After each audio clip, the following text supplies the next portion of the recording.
Hello there, if you are new to my channel, please subscribe and also turn on the post notification bell. Our first post is by Oganis, an anti-vaxxer causes a scene at a pharmacy. I work at the front desk at a pharmacy, no problems usually, but the other day I met an anti-vaxxer that threw a temper tantrum over a single comment. It went like this: I was just finishing this one lady's order, and mentioned how cute her baby's mini mask was on her, and she said, well, don't want her to get COVID, right? We had a laugh, and talked a little cause there was no one else there for a while until Entitled Latest and her angel on a Nintendo Switch got in line, and then I started to wrap it up to see what she needed. I said, well, it was nice talking with you too. Have a nice day. You too. Be safe. Can't be too safe me. Yeah, let's just hope that vaccine comes around soon. At that moment, Entitled Bitch EB lets out the most loud and exaggerated sigh imaginable. Lady, yeah, definitely.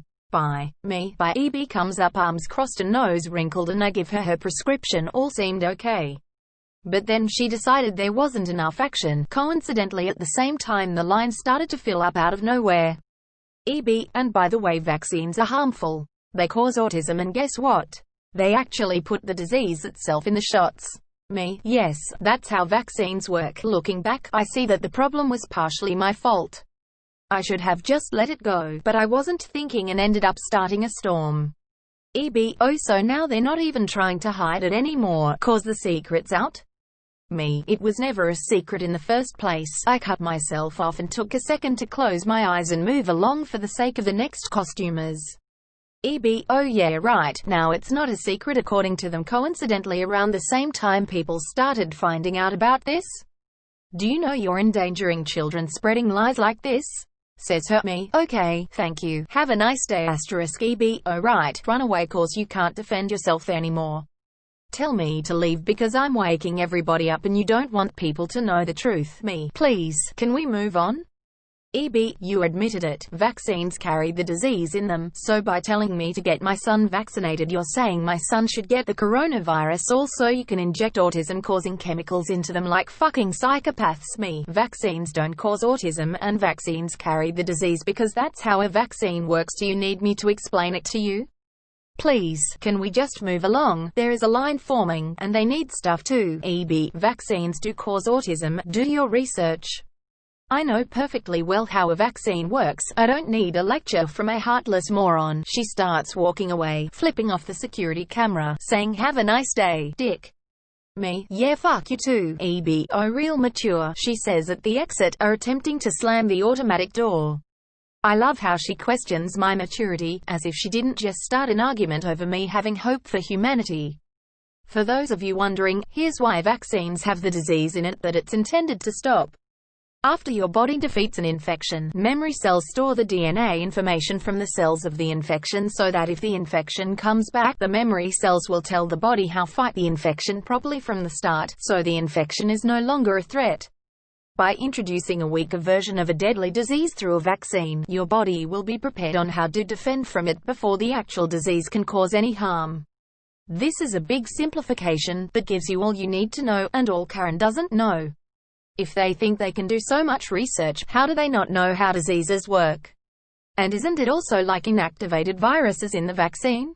I'm not a bio-expert, so correct me if I'm wrong. Our next post is by The First Forgotten. You have to give my child an expensive gift for Christmas. So my family is pretty big and very spread apart, and so we can't see everyone at the time. So I always try to send something to my cousins I rarely see. My aunt messaged me a while back asking if I was going to send my cousins anything. They live in Ireland. I told her that yes, I was going to send them something, but it wasn't going to be what they asked for, Apple Watch and AirPods. She called me and started to rant on how I don't love them enough to spend money on them. I'm a teen without a job, for crying out loud. The annoying part is that I was going to send something that I thought was fun for them, and for the fact that they haven't ever given me a gift ever, and then complained that I can't give them $500+ of gifts. This is when you go, so, you're saying you don't want the gifts? Okay, well, it's time to put these family members on the way back burner. It is outrageous to think that you should send expensive gifts and they send nothing. Return the gifts. If nothing you do is good enough, then they get nothing. Our next post is by Greek Killer _A. Stop at emergency lane during a fire? Get karma. Greek killer underscore 3H. Stop at emergency lane during a fire? Get karma. So, 2 years ago before Corona was a thing, me and my family used to go to my mum's village every summer. But there was a long, and I mean long highway we had to travel on for about 2-5h out of the foul 4h journey. And of course there is in the right of the road an emergency lane, and for obvious reasons it's illegal to stop or drive there unless there is an emergency. Now, unfortunately some people don't seem to understand the difference between having to arrive somewhere 15 feet earlier and an ambulance rushing to keep someone alive. And that's why it's not uncommon to see cars driving in the emergency lane as if it's a normal thing to do, but what you are about to read is beyond insanity. Let's get started. Me and my family are traveling to my mum's village in a hot summer day, and because it was hot it was an opportunity for a road reconstruction. That being said, half the road was closed causing insane traffic. But is everyone going to go slow? Well yes, except this guy called Gigi was right in front of us and suddenly turned right to the emergency lane and stopped. Maybe his car broke down, I thought, but I was wrong. Because he got out of his car, called someone, and started having a proper conversation while his car was blocking the emergency lane. In a day with so much traffic, you switch of your engine while waiting to move forward. My dad was about to get out of our car and start yelling at G, but the moment he was about to open the door, 3 heavily equipped with giant wheels, steel bumpers and armored headlights fire trucks stopped behind G's car. Turns out there was an actual F***seeking fire and G was blocking the way to talk on his phone. The fire trucks lose no time and start honking on G to move out of the way, but nothing. G gave them the finger and continued on with his call. But the fire truck driver behind him lost his temper. He backed off a little bit, switched to first gear again, and guess what? He ran over G's car, completely wrecking it, and then he continued driving since he had a fire to put out. G, now in shock, was cursing and yelling on top of his lungs while the second firefighter truck did the same, running over G's now destroyed car, wrecking it even more and continuing as if nothing happened.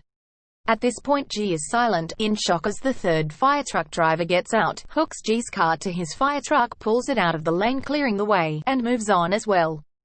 G was mad to say the least. At this point he fell down, being way too shaken. Sometime later, when we had moved away from him and the leftovers of his car, we saw in the distance a tow truck arriving and stopping beside G. After the driver had a little talk with G, he actually left without picking the car. I assume that G told him why his car was run over and pissed the tow truck driver to the point where he declined to help him. Wow, what a day I had.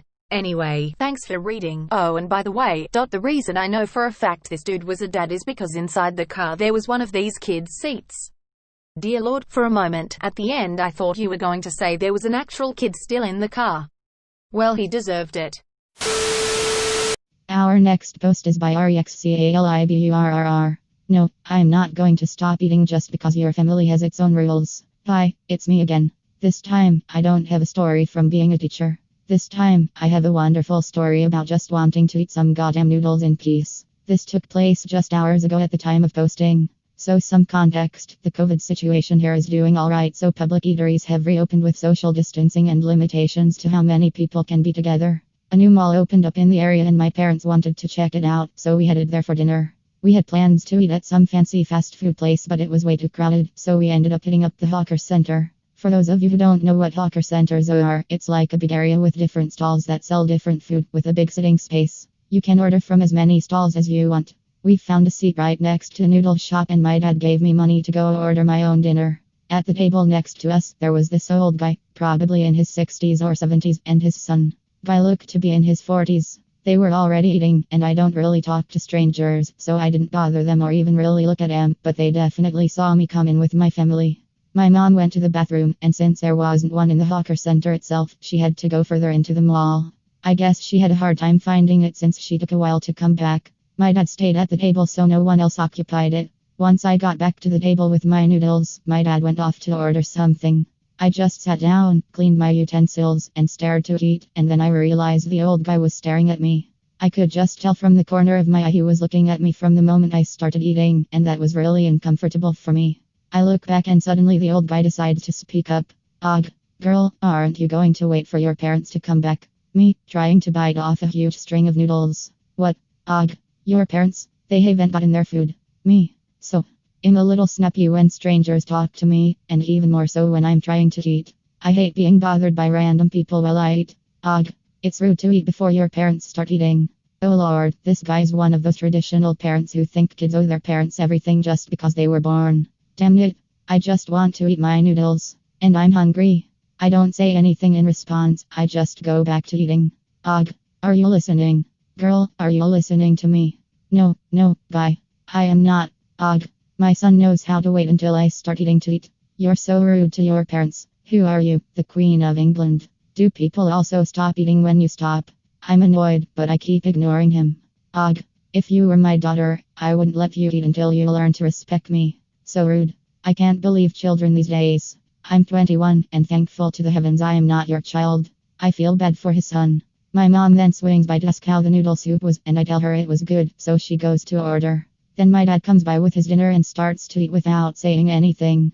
The old guy goes quiet when he realizes my dad has a killer look and doesn't seem like the kind of guy you want to mess with. He mutters disapprovingly in Cantonese, sorry. I don't know what he said, but it was very disdainful from the way he said it, but at least he's done bothering me. The old guy and his son leave without saying anything else to me, but what the hell? Don't get up in people's business. This guy was just short of saying some shit like, you should respect me because I am your elder. Sorry old guy, I don't answer to anyone except my parents and we don't care about waiting for each other to start eating. Sorry this one wasn't too exciting and had no police people called. No assault or revenge or whatever. Just a simple, real life encounter with old people thinking they're the rulers of the earth or something. I really don't get it. Oh well. Thanks for reading. The noodles were delicious. If you were my daughter, I wouldn't let you eat until you learn to respect me. So rude. I can't believe children these days. If I was your daughter, I'd have run away from home years ago, but whoop. He's legit just saying it's okay to starve his child until they respect him to his standards.